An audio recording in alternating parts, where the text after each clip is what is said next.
esta oportunidad abordaremos algunos ejemplos para el trabajo de aula en la magnitud masa.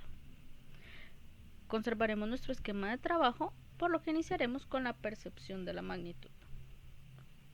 El peso y la longitud son nociones fácilmente asociadas con los seres vivos. El peso de los objetos puede ser sentido directamente. Sosteniendo dos objetos y comparando sus sensaciones, tenemos una experiencia sensorial directa. Aunque buscamos acercarnos al concepto de masa, la masa y el peso son lo suficientemente cercanos para aprovechar que el peso se siente mejor por medio de los músculos. Es decir, cuando un niño soporta un objeto puede comprender, percibir si es pesado y así llevar a los niños a abstraer o a construir la noción de masa. Vamos a continuar con comparar y ordenar. La primera idea consiste en proporcionar un número de objetos que varíen en volumen y peso. Tome dos objetos y pídele a un niño que exprese cuál es más pesado. Repita con todos los niños. Cada vez pregunte a la clase cuál es más pesado. Sostener cosas entre las manos da a los chicos experiencia sobre el efecto del peso que la gravedad produce en la masa de los objetos.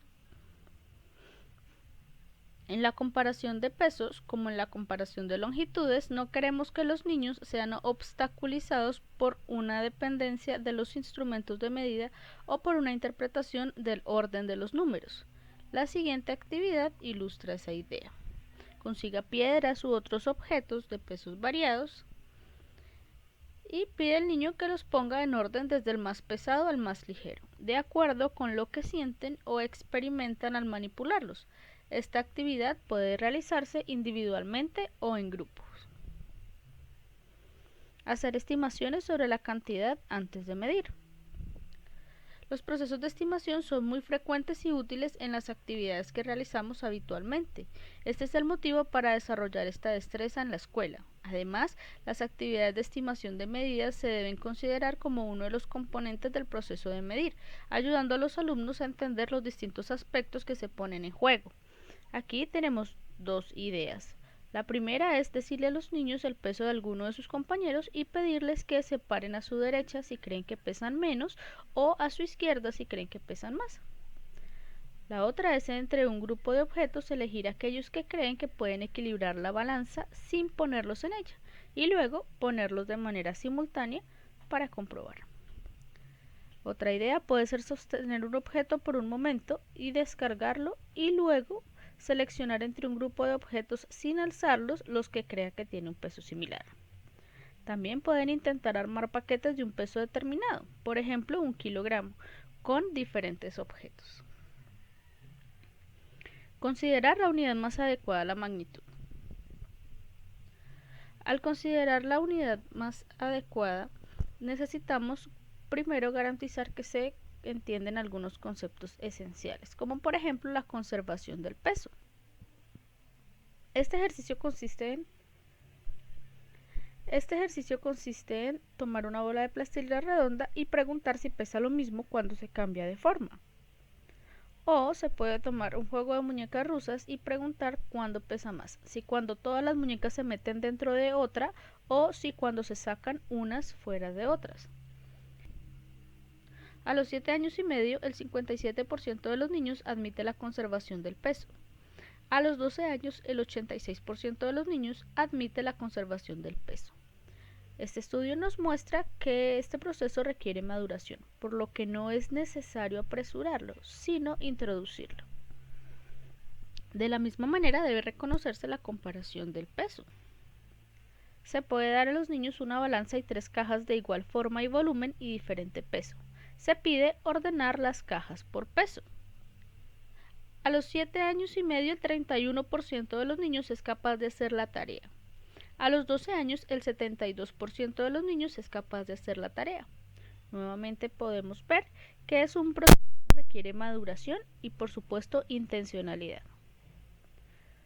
Se debe llevar a los estudiantes al conocimiento de las unidades convencionales y los instrumentos de medición. Realizar la medición. La longitud y el peso representan una característica propia del niño, como ya lo habíamos dicho. Esto es una fuerte motivación cuando se utiliza adecuadamente. Pese a los niños y déles números que representen sus pesos. Tenga cuidado en la comparación de los pesos. Puede hacerlo de un modo natural y discretamente un niño puede decir que es más pesado o ligero que otro. Puede proporcionar a los niños una balanza y pesas de diversos pesos. Se realizarán actividades de estimación y medición de pesos. Puede preguntar, por ejemplo, cuánto pesa mi libro, mis zapatos, el balón de fútbol, un vaso vacío, un vaso lleno de agua, un vaso lleno de arena, cuántas pesas tengo que poner en la balanza para equilibrar el peso y otras que se le ocurran utilizando el contexto del niño. Recuerde que se aprende a medir midiendo. Asegúrese de que los niños tengan muchas oportunidades para medir. En algunas ocasiones se hacen balanzas en clase, pero no se les da un uso continuo, ni se les permite tener el acercamiento a la actividad de medir. Eso es en este momento lo más importante. Finalmente viene la validación. Compruebe todas las estimaciones y verbalice los resultados. Recuerde que lo más importante de hacer una estimación no es llegar a un resultado correcto, sino el proceso mental que se hace para llegar a ella. Se muestra una propuesta en espiral en la introducción al concepto de medida de la masa. Empezamos con utilizar la posibilidad de tener una experiencia sensorial directa para desarrollar las nociones de masa y peso. Identificar el atributo de conservación de la masa. Ordenar objetos de acuerdo a su masa y finalmente utilizar la balanza y la báscula como instrumentos de medida de masa. Es importante recordar que el criterio del docente es fundamental para decidir en qué momento los estudiantes están listos para avanzar de un proceso a otro. También es importante tener en cuenta que para esta magnitud, la edad de los estudiantes y la exposición a los instrumentos de medida hacen una gran diferencia en el avance de los estudiantes. Muchas gracias y esperamos que estos ejemplos hayan sido útiles para ustedes.